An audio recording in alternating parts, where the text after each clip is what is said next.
तो guys I know के video थोड़ा लेट आ रही है बिकॉज कुछ रीजंस के चलते मैं वीडियो नहीं बना सका टाइम पर, बट नो प्रॉब्लम। चैप्टर 556 को हम डिटेल से कवर करेंगे क्योंकि चैप्टर भले ही शॉर्ट था बट अपकमिंग वॉर को लेकर काफी चीजें स्टेब्लिश कर दी गई हैं इसमें। एंड आई एम शॉक्ड कि इस चैप्टर में हमें डेनियल देखने को नहीं मिला और ये चैप्टर सिर्फ और सिर्फ फ्यूचर प्लान्स और अपकमिंग वॉर को लेकर चलता रहा। एंड सच कहूँ तो बिना किसी फाइट के भी ये चैप्टर काफी अमेजिंग लगा। So first of all start करते हैं चैप्टर के उस पैनल से जहाँ में दिखता है कि गीते सबसे बोल रहा होता है कि सब उसके साथ जुड़ जाएं। एंड उनमें से एक किंग ऐसा था जिसके तन बदन में आग लगी हुई थी और वो गीते पर चार्ज करते हुए आगे बढ़ा। बट ये जेंटलमैन जिसे बस परफ्यूम लगाने की पड़ी हुई थी, इस बंदे ने क्या पहला है उस किंग को और साथ ही में उसके नंबर 2 और नंबर 3 को भी। भाई लिटरली एक किंग को इसने सिर्फ एक सिंगल किक में हरा दिया और अभी तो गीते का हाथ पड़ा भी नहीं था, वरना ये किंग का पक्का ऊपर का टिकट कट जाता। एंड देन गीते का वही ऑरा फार्मिंग मूवमेंट भी देखने को मिलता है जहाँ लिटरली लोंडा बोल रहा है कि भैया मैं कोई हेल्प नहीं मांग रहा हूँ बिकॉज ये ऑर्डर है मेरा कि सब झुको मेरे सामने।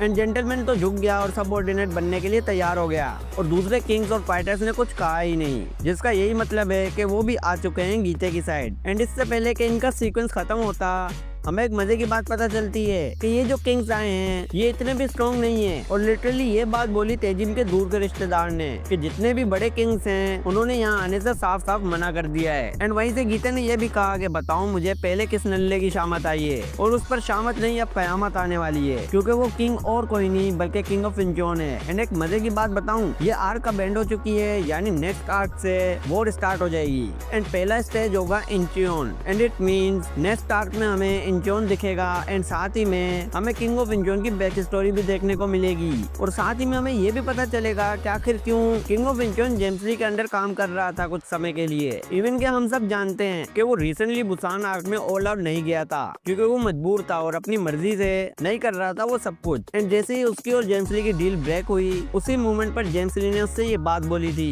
कि अब इंचोन भी नहीं बचेगा, जिसका मतलब जेम्स ली पहले से ही जानता था कि जग्योना उसे धोखा दे सकता है। एंड इसीलिए उसने मारदार वाले सारे काम गीते को सौंप दिए ताकि अपने हाथ गीते गंदे करे और जेम्स ली बस पीछे बैठकर अपने प्लान्स एग्जीक्यूट करे। तो अब अगर चैप्टर अगेन कंटिन्यू करें तो चैप्टर की मिड में हमें जेक देखने को मिलता है जिसने डिनर पे इन्वाइट कर रखा था तेसुमा, गोंगसोप जी और सोंगडू को। एंड वो इन्हें यही बता रहे थे जो भी रिसेंटली गीते की मीटिंग में हुआ। एंड जेक ने ये भी बताया कि गीते अंडरवर्ल्ड का किंग बनना चाहता है और इसके लिए वो कुछ भी करेगा एंड उसे अगर रोका ना गया तो वो उनके सभी अपनों को मौत की नींद सुला देगा। एंड ऑफ कोर्स अपने सो कॉल्ड ओवररेटेड किंग्स पहले थोड़े नखरे करने लग गए कि जस्टिस के लिए लड़ना हमारे बस का नहीं है, but end of the conversation ये सभी मान गए कि ना भाई रोकना तो जरूरी है वरना सबके लिए दिक्कत हो जाएगी। एंड इसीलिए तेसुमा भी बोलता है कि उन्हें और भी लोगों की जरूरत होगी, सिर्फ 4 किंग्स नहीं जिता सकते इस वॉर को। एंड 4 किंग्स का मतलब है अपना एक हाथ वाला जिनरिंग भी, बिकॉज ये भी वहाँ आ गया था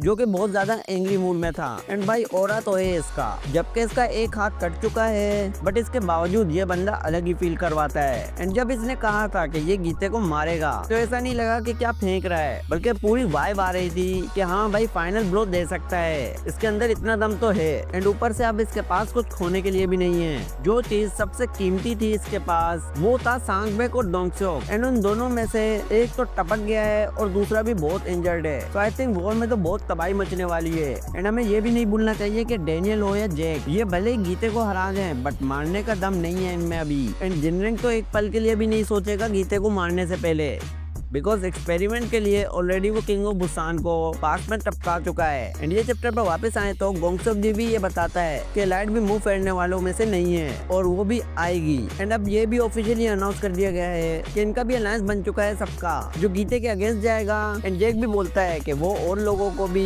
इस अलायंस में इंक्लूड करेगा। एंड हमें शेडो में 2 लोग दिखाई देते हैं जिनमें से एक तो किंग ऑफ इंचोन है एंड सेकंड आई थिंक शिनुआन है, बिकॉज उसकी चोंटी काफी रिसेंबल कर रही है ऑफ कोर्स। एंड देखो अब किंग ऑफ इंचोन के पास तो और कोई रास्ता भी नहीं है क्योंकि जेम्स ली ने भी बोल दिया था कि इंचोन को अब कोई नहीं बचा सकता और गीते ने तो वैसे ही अपने सबऑर्डिनेट को कहा था कि कौन सबसे पास में है जिसका गेम वो बजा सकता है। एंड इंचोन है अगला शिकार इस मॉन्स्टर का जो कि अपनी पूरी आर्मी लेकर आएगा। एंड ये भी कंफर्म हो गया है कि किंग ऑफ इंचोन अब झुकने वाला तो नहीं है क्योंकि वो अगर चाहता तो गीते से हाथ मिलाने के लिए उसके इस मीटिंग में आ सकता था, लेकिन उसने इन्विटेशन रिजेक्ट कर दिया और अब वो कॉन्सिक्वेंसेस को झेलने के लिए भी रेडी दी है। तो अगर एलाइड और बिग डील वाले गए किंग ऑफ इंचोन की हेल्प करने के लिए तो आई एम प्रीटी श्योर कि वो उनकी हेल्प जरूर लेगा और बाकी किंग्स की भी, क्योंकि वो जानता है कि अकेले वो ये वॉर नहीं जीत सकता। एंड मजे की बात यह है कि चैप्टर एंड होने से पहले पीटीजे ने एक और बम हम सब पर फोड़ दिया, जो कि हर बार चैप्टर के क्लाइमेक्स में वो ऐसा कुछ करते ही रहते हैं। बट इस बार तो उन्होंने जेम्स ली के जरिए